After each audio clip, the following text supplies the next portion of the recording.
매일 성경 묵상을 돕는 해설 가이드입니다. 안녕하세요. 묵상코치입니다. 함께 읽고 나눌 말씀은 창세기 38장 1절에서 30절까지 말씀입니다. 창세기 38장은 유다와 다말 이야기입니다. 38장은 창세기 37장에서 50장에 나타난 요셉의 이야기 중간에 들어간 내용입니다. 38장에서 주인공은 요셉이 아니라 유다와 다말입니다. 38장의 전체 주제는 누가 더 의로운가? 라는 질문에 있습니다. 38장을 이해하기 위해서는 당시 수혼법을 잘 이해해야 됩니다. 구약 성서에서 이스라엘 주변 세계와 공유했던 수혼 제도가 있었습니다. 이것은 형제가 같이 살다가 자손이 없이 죽는 경우 남편의 형제가 그의 아내에게로 들어가 자신의 아내로 삼을 것을 규정한 제도입니다. 이러한 수혼 제도의 근본 정신은 그렇게 태어난 아들이 죽은 형제의 이름을 잇게 하여 그 이름이 이스라엘 안에서 끊어지지 않게 하기 위한 것입니다. 그 후손 안에서 그의 삶과 이름이 계속됩니다. 이것이 수혼법의 근본 정신입니다. 자, 1절에서 11절 읽겠습니다. 그 후에 유다가 자기 형제들로부터 떠나 내려가서 아둘람 사람 히라와 가까이 하니라. 유다가 거기서 가나안 사람 수아라 하는 자의 딸을 보고 그를 데리고 동침하니 그가 임신하여 아들을 낳음에 유다가 그의 이름을 엘이라 하니라. 그가 다시 임신하여 아들을 낳고 그의 이름을 오난이라 하고 그가 또 다시 아들을 낳고 그 이름을 셀라라 하니라. 그가 셀라를 낳을 때 유다는 거십에 있었더라. 유다가 장자 엘을 위하여 아내를 데려오니 그의 이름은 다말이더라. 유다의 장자 엘이 여호와 보기에 악함으로 여호와께서 그를 죽이신지라. 유다가 오난에게 이르되 내 형수에게로 들어가서 남편 아우된 본분을 행하여 내 형을 위하여 씨가 있게 하라. 오난이 그 씨가 자기 것이 되지 않을 줄 알므로 형수에게 들어갔을 때 그 형에게 씨를 주지 아니하려고 땅에 설정하매 그 일이 여호와 보기에 악함으로 여호와께서 그도 죽이시니 유다가 그 며느리 다말에게 이르되 수절하고 내 아버지 집에 있어 내 아들 셀라가 장성하기를 기다리라 하니 셀라도 그 형들같이 죽을까 염려함이라. 다말이 가서 그의 아버지 집에 있느니라. 유다는 자기 형제들을 떠나 가나안 지역에 거주합니다. 그가 정착한 곳은 팔레스타인 중앙 고원지대에 있는 아둘람이라는 곳이었습니다. 유다가 그곳에 간 이유는 그의 친구 히라가 있었기 때문입니다. 여기서 히라를 아둘람 사람이라고 소개하고 있는 것은 그가 자유인이며 그 땅에서 명망 있는 사람임을 나타냅니다. 유다는 그곳에서 가나안 사람 수아의 딸을 맞아 가정을 이룹니다. 여기서 본문은 유다가 가나안 여인과 결혼했다는 것을 문제 삼지는 않습니다. 유다는 가나안 사람 수아의 딸과 결혼하여 세 아들을 낳습니다. 여기서 흥미로운 사실은 유다의 아들들의 이름을 지어 부르는 것이 각각 다르게 나타난다는 점입니다. 엘의 이름은 유다가 붙이지만 오난과 셀라 이름은 유다의 아내가 붙입니다. 유다가 장자 엘에 대한 특별한 관심과 사랑을 가지고 있었음을 알 수 있습니다. 여기서 유다의 결혼 생활은 문제가 없었습니다. 그는 가나안 땅에서 행복한 가정 생활을 영위하고 있었습니다. 유다는 맏아들 엘을 위하여 아내를 얻습니다. 며느리로 얻은 여인의 이름은 다말이었습니다. 다말이라는 이름에는 대추 야자나무와 같이 아름답고 풍성한 열매를 가져오는 사람이 되길 바라는 소원이 담겨 있습니다. 본문에 나타난 다말은 여러 가지 면에서 대조적으로 소개됩니다. 유다의 아내는 그 이름이 언급되지 않는 대신 그의 아버지 이름이 소개되고 있습니다. 그리고 그녀는 분명 가나안 출신의 여인이었습니다. 하지만 다말의 경우는 정반대였습니다. 그의 아버지 이름이 소개되고 있지 않지만 다말이라는 이름은 분명하게 나타납니다. 또 다말의 출신 배경에 대해서 분명하게는 알 수 없습니다. 그녀가 가나안 여인이었을 것이라는 추측을 할 수 있을 뿐입니다. 엘은 다말과 결혼한 후 후사 없이 죽습니다. 본문에서는 그가 죽게 된 이유가 무엇인지 분명히 나타나지는 않습니다. 하지만 분명한 것은 그가 여호와 보기에 악했기 때문이라고 언급합니다. 이러한 언급은 사사기 2장 11절이나 사무엘하 11장 27절에서 볼 수 있듯이 하나님의 진노를 불러일으키는 악한 행동을 규정할 때 사용하는 전형적인 표현법입니다. 하지만 이것이 엘의 이름이 사라져야 하는 근거가 되지는 못했습니다. 따라서 유다는 수혼 제도를 활용하여 그 장자 엘의 삶과 이름이 후손을 통해서 계속되도록 합니다. 그는 둘째 아들 오난에게 형수에게로 들어가 자손을 낳음으로써 남편 아우된 본분을 다하라고 말합니다. 하지만 오난은 수혼의 의무를 다하기를 거부합니다. 자신이 형수를 통해서 자식을 놓아봤자 그들이 자신의 자녀가 되지 않을 것이란 것을 알기 때문입니다. 그는 형수와 관계를 맺긴 하지만 땅에 설정함으로써 자신의 목적을 이룹니다. 형식적으로는 아버지의 말을 따랐으나 내용적으로는 따르지 않았습니다.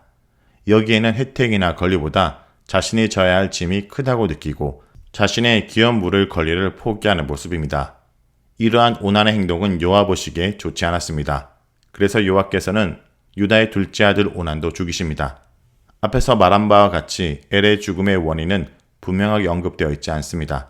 하지만 오난이 죽은 원인은 분명합니다. 수원법의 의무를 제대로 이행하지 않았기 때문입니다. 이것은 잘못된 성관계를 맺어서가 아니라 연대의 의무를 거부한 것에 대한 징벌입니다. 오난의 죄를 본문 표현을 따라 말하자면 자기 것이 되지 않을 것을 안 그가 자기 형에게 씨를 주지 않기 위하여 땅에 설정하였습니다. 이것은 어떤 것을 가지는 것에서가 아니라 어떤 것을 주는 것에서 이루어지는 공동체의 윤리를 저버린 것입니다. 이때 유다는 지금까지 한 행동과는 다른 방향으로 일을 진행합니다.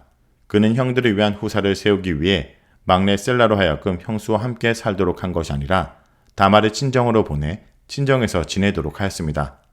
유다가 다말을 친정으로 돌려보낸 것은 홀로 남은 여인이 마땅히 보살핌을 받지 못할 상황이 되었을 경우 가부는 일반적으로 친정으로 돌려보내졌기 때문입니다. 그렇게 유다가 행동한 표면적인 이유는 셀라가 아직 장성하지 않았기 때문이라고 말합니다. 하지만 유다가 그렇게 처신한 것은 실제적인 이유는 다른 데 있습니다. 그것은 다말과의 결혼을 통해 막내 아들 셀라까지 죽게 될까 두려웠기 때문입니다. 유다는 오난의 죽음이 오난 행동에 대한 여호와의 징벌이라고 생각하지 못하고 다말 때문에 일어난 일이라고 생각한 것입니다. 다말에게 무슨 악기라도 붙어 있어서 자신의 집안에 애군을 가져오는 것으로 여긴 것입니다. 이러한 유다의 결정에 다말은 말없이 순종합니다. 그녀는 시아버지 말대로 친정집에 가서 지냅니다. 이러한 유다의 행동은 결코 의로운 것이 아니었습니다. 자신의 아들만 생각하는 이기적인 것이었고 사태의 본질을 파악하지 못한 어리석은 행동이었습니다. 이러한 부족한 점을 유다는 이어지는 이야기에서 며느리 다말을 통해서 깨닫게 되고 그녀를 통해 잃었던 아들까지 보충을 받게 됩니다. 다음은 12절에서 19절입니다. 얼마 후에 유다의 아내 수아 딸이 죽은지라 유다가 위로를 받은 후에 그의 친구 아둘람 사람 히라와 함께 딥나로 올라가서 자기의 양털 깎는 자에게 이르렀더니 어떤 사람이 다말에게 말하되 내 시아버지가 자기 양털을 깎으려고 딥나에 올라왔다 한지라. 그가 그 가부의 의봇을 벗고 노을로 얼굴을 가리고 몸을 휩싸고 딥나 길 곁에 에나민 문에 앉았으니 이는 셀라가 장성함을 보았어도 자기를 그의 아내로 주지 않음으로 말미암음이라. 그가 얼굴을 가리었으므로 유다가 그를 보고 창녀로 여겨 길 곁으로 그에게 나아가 이르되 청하건대 나로 내게 들어가게 하라 하니 그의 며느리인 줄을 알지 못하였습니다. 그가 이르되 당신이 무엇을 주고 내게 들어오려느냐. 유다가 이르되 내가 내 떼에서 염소 새끼를 주리라. 그가 이르되 당신이 그것을 줄 때까지 담보물을 주겠느냐. 유다가 이르되 무슨 담보물을 내게 주랴. 그가 이르되 당신의 도장과 그 끈과 당신의 손에 있는 지팡이로 하라.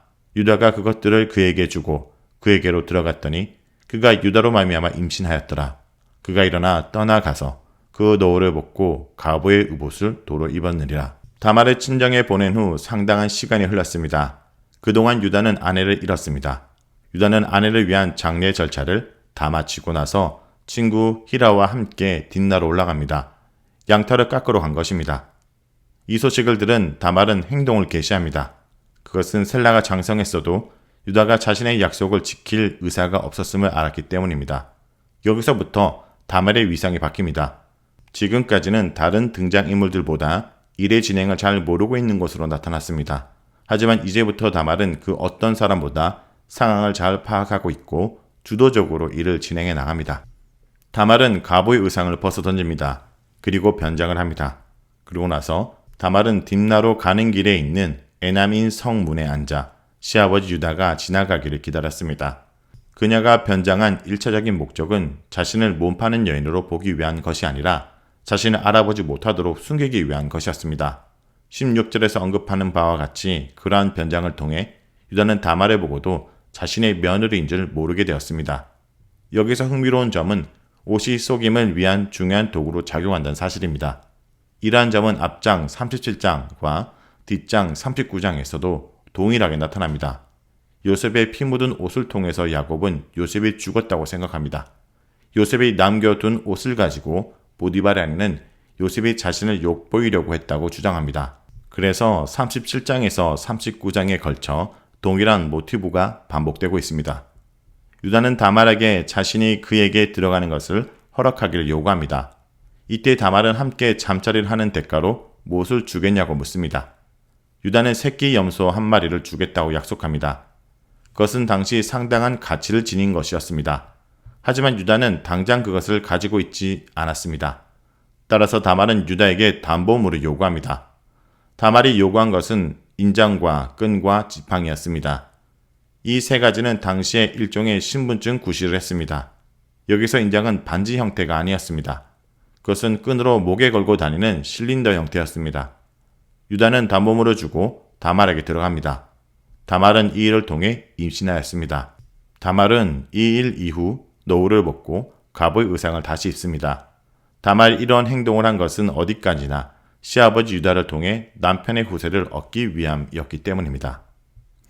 다음은 20절에서 26절입니다.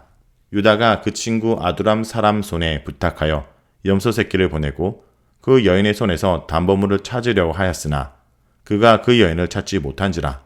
그가 그곳 사람에게 물어 이르되 길 곁에 에나임에 있던 창녀가 어디 있느냐. 그들이 이르되 여기는 창녀가 없느니라.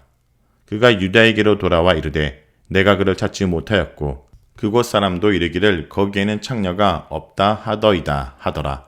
유다가 이르되 그로 그것을 가지게 두라. 우리가 부끄러움을 당할까 하노라. 내가 이 염소 새끼를 보냈으나 그대가 그를 찾지 못하였느니라.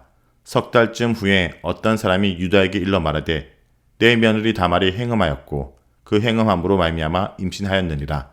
유다가 이르되 그를 끌어내어 불사르라. 여인이 끌려갈 때 사람을 보내어 시아버지에게 이르되 이 물건 임자로 말미암아 임신하였나이다. 청하건대 보소서 이 도장과 그 끈과 지팡이가 누구 것이니까 한지라. 유다가 그것을 보고 이르되 그는 나보다 옳도다. 내가 그를 내 아들 셀라에게 주지 아니하였음이로다 하고 다시는 그를 가까이 하지 아니하였더라. 유다는 자신의 담보물을 찾으려고 아두람 친구 편에 새끼 염소 한 마리를 보냈습니다. 하지만 유다 친구 히라는 다말을 찾을 수가 없었습니다. 다말이 있었던 곳의 사람들에게 물었지만 자신들이 사는 곳에는 창녀가 없다는 대답을 들었을 뿐입니다. 친구 히라의 말을 듣고 유다는 자신은 할 도리를 다했다는 반응을 보입니다. 여기서 유다의 행동은 어떻게 평가될 수 있을까요? 창기와 함께한 것이 자신이 못한 일이라고 생각했는가? 아니면 그렇지 않는가? 또한 그는 자신의 일을 은밀하게 해결하려고 했는가? 아니면 공개적 사안이 되길 원했는가? 히라를 통해 해결하려고 했고 자신이 무죄함을 증명하려고 했다는 점에서 그것이 할 수 없는 일을 했다라고 생각하지는 않았고 그것을 굳이 숨기려고 하지는 않았음을 알 수 있습니다. 그가 수치스럽게 생각한 것은 춘부와의 관계를 가졌다는 사실이 아니라 약속을 지키지 않았다는 사실입니다. 그래서 유다는 나름대로 정당성을 입증하려고 노력합니다. 약속한 바를 지키려고 한 것입니다. 새끼 염소를 보내고 담보물을 찾으려고 합니다. 하지만 그는 더 원천적인 이전의 약속을 지키지 않고 있었습니다. 바로 다말에게 셀라를 줄 것이라는 약속을 지키지 않고 있었습니다. 넉 달쯤 뒤에 유다는 며느리 다말에게 대한 말을 듣습니다. 며느리 다말이 음행을 하였을 뿐만 아니라 임신까지 하였다는 소식에 당장 하형에 처하라고 말합니다. 이것은 가늠한 자에게 내리는 형벌보다 가중한 것이었습니다. 하형은 제사장의 딸이 가늠했을 때나 내리는 무거운 벌이었기 때문입니다. 다말의 임신 사건은 그녀를 죽음 직전의 상황까지 처하게 만듭니다. 하지만 다말은 침착성을 잊지 않습니다. 그것이 자신이 의도한 상황이었기 때문입니다. 다말은 끌려가면서도 시아버지에게 사람을 보내어 자신이 가지고 있던 물건의 주인이 누구인지 판별하게 만듭니다. 유다는 다말이 보낸 물건들이 자신의 것임을 확인하고 이렇게 말합니다. 차득한 민매니 그녀가 나보다 의롭다. 이것은 다윗의 범죄를 깨닫게 하는 나단의 행동에서 당신이 그 사람입니다 라는 아타하이시라고 말한 것과 유사한 역할을 합니다. 이를 통해 극적인 전환이 이루어집니다. 다말을 임신시킨 사람이 바로 자기 자신임을 인정했습니다. 그는 자신의 잘못이 무엇인지 알게 되었고 다말의 행동이 더 정당했음을 인정하게 되었습니다. 여기서 구약 성경의 의의 개념을 확인할 수 있습니다. 구약 성경에서 의인은 항상 관계적인 범주이고 그 자체로 의로운 것이 아니라 항상 하나님과의 사람, 사람과 사람 사이의 관계에서 나타납니다. 특별히 의의 기본적인 의미를 공동체적인 신실성이라고 규정할 수 있습니다. 공동체 안에서 마땅히 보여야 할 연대와 구원의 일을 행하는 사람이 의로운 사람입니다. 창세기 38장의 유다와 다말 이야기는 엄밀히 말하면 시형제 결혼이 아니라 시형제 의무에 관한 사항입니다. 그렇기 때문에 여기서 문제가 된 것은 성적인 간섭을 깨트린다는 말의 행위가 아니라 힘없고 약한 여성을 보호하고자 하는 공동체의 윤리를 손상시킨 유다의 행위였습니다. 이 사건을 통해 유다는 무엇을 배우게 되었을까요? 가족으로서 연대감이 중요함을 깨달았을 것입니다. 그래서 훗날 그는 베냐민을 위해 먼저 나서게 된 것입니다. 다음은 27절에서 30절까지 말씀입니다. 해산할 때에 보니 쌍태라. 해산할 때에 손이 나오는지라. 산파가 이르되 이는 먼저 나온 자라 하고 홍색 실을 가져다가 그 손에 메었더니 그 손을 도로 들이매 그의 아우가 나오는지라. 산파가 이르되 내가 어찌하여 터뜨리고 나오느냐 하였으므로 그 이름을 베레스라고 불렀고 그 형 곧 손에 홍색 실이 있는 자가 뒤에 나오니 그의 이름을 세라라 불렀더라. 다말은 쌍둥이를 해산합니다. 이로써 그녀는 수원법의 정신을 구현합니다. 이때 이름이 알려지지 않는 산파가 등장합니다. 이 산파는 서두에 이름이 알려지지 않는 유다의 아내와 더불어 창세기 38장에서 포괄적인 구조를 형성합니다. 한편 유다는 이전에 두 아들이 잃었지만 다말을 통해 두 명의 아들을 얻었습니다. 유다는 베레스와 세라의 할아버지자 아버지가 됩니다. 계보가 베레스를 통해 이어집니다. 쌍둥이 가운데 동생인 베레스가 가문의 계승자가 됩니다. 이것은 유다와 다말 이야기의 범위를 넘어서 다윗의 계보와 예수님의 계보를 생각나게 합니다. 특별히 예수님의 계보에 나타난 여인들의 의미를 생각하게 됩니다. 예수님의 계보에 언급된 5 여인, 다말, 라합, 룻, 우리아의 아내, 마리아의 공통점입니다. 그녀들은 하나님께서 비규범적인 결혼 이야기를 통해 예수님의 오심과 죽으심에는 죄인들과 이방인들을 포괄하는 무한한 하나님의 사랑과 신비스러운 하나님의 섭리가 나타나 있음을 보여주게 됩니다. 자, 여기까지가 창세기 38장 1절에서 30절까지 말씀입니다. 오늘 말씀을 통해 우리는 무엇을 묵상하고 적용해야 할까요? 첫째, 하나님은 우리 삶을 보시고 악한 죄를 징계하십니다. 엘과 오나는 하나님 보시기에 악한 죄를 지어서 심판을 받습니다. 비단 이들이 저지른 죄뿐만 아니라 모든 죄는 하나님 보시기에 악하고 심판을 받아 마땅하지만 우리는 하나님의 오래 참으심과 긍휼 덕분에 이렇게 살고 있습니다. 지금 나는 하나님 보시기에 어떤 삶을 살고 있습니까? 하나님의 시선을 의식하며 하나님의 기뻐하신 일을 선택하며 살아가야 합니다. 둘째, 하나님은 그 무엇보다 누군가를 책임지지 않는 것을 악하게 보십니다.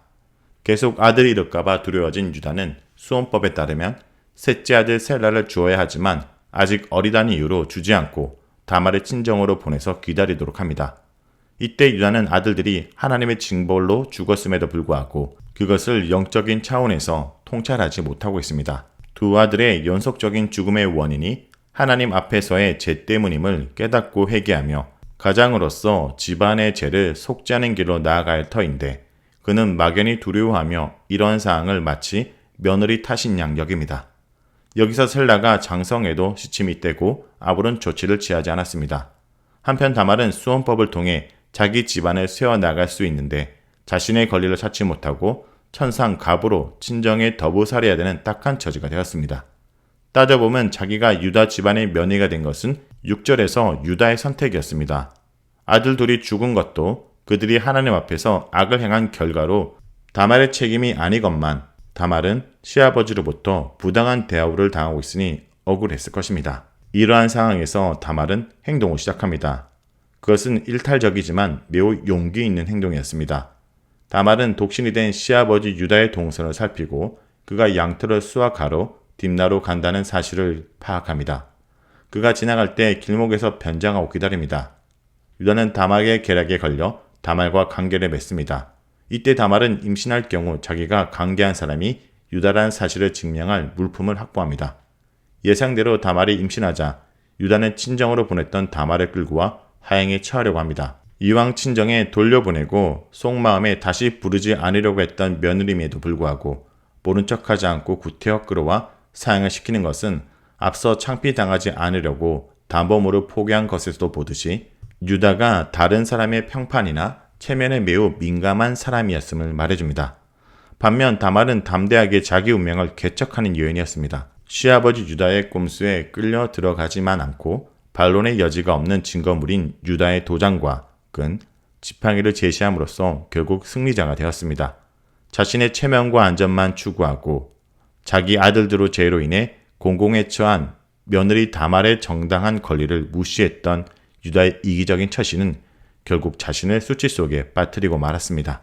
성도 여러분, 오늘 이 본문의 내용은 오늘날 우리의 삶의 형태와 시간과 문화적인 거리가 있는 내용들입니다. 하지만 핵심적인 내용은 자신의 체면을 차리면서도 정작 책임을 다하지 않는 악한 유다의 모습을 지적하고 자신이 수치를 당하면서까지 책임을 다하도록 하는 다말을 칭찬하고 있는 내용들입니다. 여러분, 오늘도 우리가 책임을 다해야 될 자들을 책임지며 살아가는 주의 백성들이 되길 간절히 기도합니다.